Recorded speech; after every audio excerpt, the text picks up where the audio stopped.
Just a short time ago, the Senate passed a payroll tax cut extension. The plan passed overwhelmingly, in fact, with a vote of 89 to 10.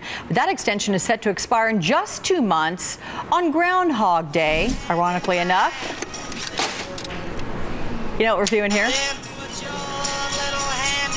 There is a clip of the famous Bill Murray film of the same name. Yes, the Senate will be taking up the same exact vote all over again just weeks from now, as Bill Murray's can't even believe he's waking up with the same day one more time. I'm joined now by Democratic Senator Bob Casey of Pennsylvania, who voted yes today to this bill that extends the payroll tax holiday. Senator Casey, good day to you. Thanks for joining me.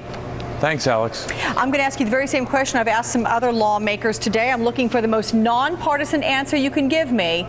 Senator Kay Bailey Hutchinson gave me one. Debbie Wasserman Stoltz, of course, she's chair of the DNC, maybe not so, nonpartisan. However, can you explain to the American people why it took so much to pass a bill that really only pushes this payroll tax decision back 2 short months?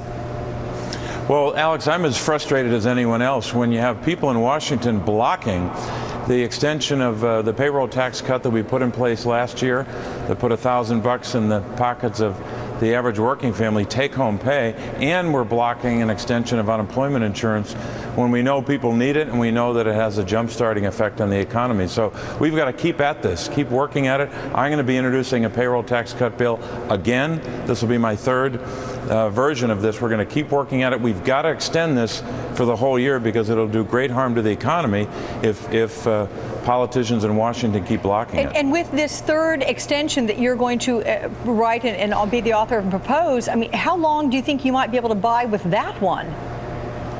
Well, I think that what we've got to try to do is get an agreement so that when we vote in 2012, we have an extension for the whole year. Here are some of the consequences. If we don't get this done, if politicians down here keep blocking it, just look at one state, for example, a big state, my own home state of Pennsylvania. The consequence of this is a loss of almost 20,000 jobs in 2012 in a state that this year's created a little more than 50,000. That's the consequence for a state and for workers, millions of them across the country, 160 million American workers. Are you at all concerned that Republicans may have scored some sort of a big win here in forcing this decision on the Keystone XL oil pipeline? You have unions that are for the pipeline expansion, yet environmentalists are set against it, which are very two key Democratic groups. Alex, I think too often here we all analyze things in terms of who won and who lost. If we don't extend the payroll tax cut beyond the 60 days, the losers will be the American people. This is vitally important to those 160 million American workers, but it's also vitally important for the whole economy.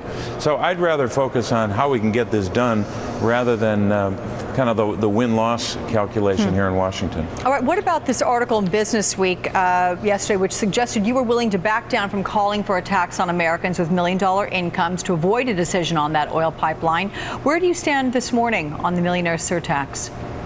Well, Alex, I think it was a reasonable way to pay for this. If you have folks in Washington always preaching, some people preach around here about making sure that a payroll tax cut is paid for, that's what we came forward with. So I, in my original legislation, said that if you're making above $1 million, your surtax would be 3.25. Republicans rejected that, so then I came back and said, okay, how about let's reduce that to about 1.9%. They rejected that. I think the problem here is you've got folks in Washington that seem to fight tooth and nail for the top 1% or even the top 0.1%, and they're willing to let taxes go up for workers. I think a lot of people here got their priorities out of whack. The American worker needs a little bit of a break going into the holidays and preparing for a new year. The best way to do that is to pass the payroll tax cut extension for the whole year, and we're going to work to do that. Before you go, I do want to switch gears and talk about this shocking new report this week from the CDC in which it shows 1 in 5 women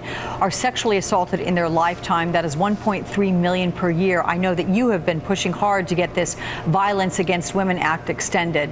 How would that help victims? Well, the Violence Against Women Act has been extraordinarily successful now for roughly a generation. So we need to reauthorize that and strengthen it.